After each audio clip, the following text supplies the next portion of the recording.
Introduction, definitions, and review. Now let's do some review. Though much of this is going to seem incredibly simple, it's good to have it as a background walking into this chapter, and to make sure that there aren't any lingering misconceptions from your K-12 experience. We're going to talk through the 3 states of matter, their characteristics, and the names for each of the transitions. That's all we're going to be doing in this video. In later videos, we're going to expand upon when and how these transitions occur. Hopefully this slide is review from middle and high school, but it is worth repeating as a starting point to build from.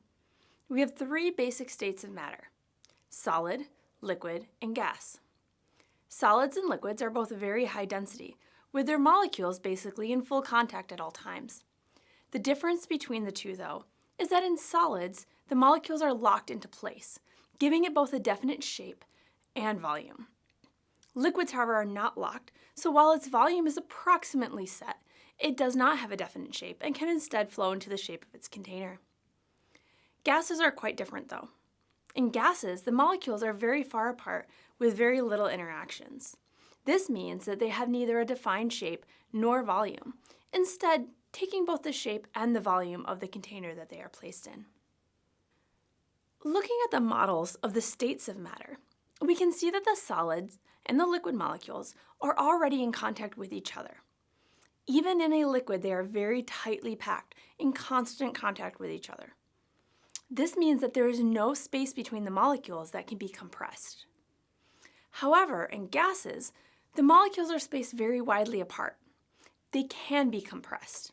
So this pushes the molecules closer together, something that can't happen in the solid or the liquids.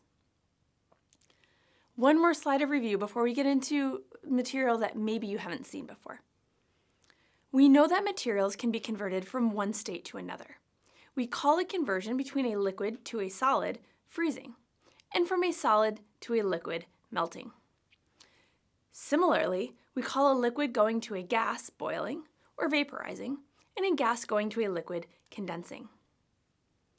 The last 2 may not be quite as familiar to you.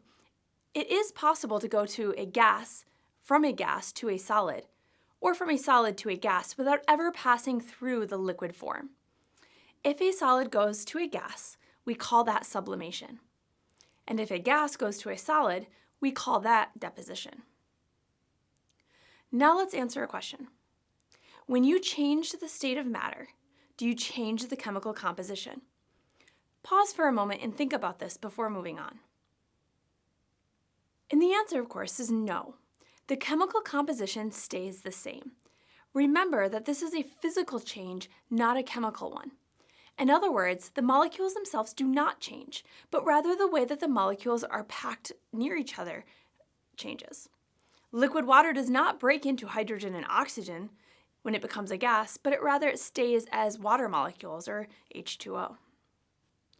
So in review, we have 3 states of matter. We have gases as a compressible state of matter that takes both the volume and the shape of its container. Liquids, while also taking the volume and shape of its container, cannot be compressed. Solids are non-compressible states of matter that can not take the shape or volume of its container. We have our many phase changes.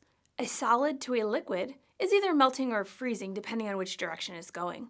Your phase change between a liquid and a gas is either evaporation or condensation depending on which direction you're going. And we often will say vaporization or boiling or evaporation. All 3 of those mean the same thing. The transition between a solid and a gas is sublimation or deposition depending on which direction you're going.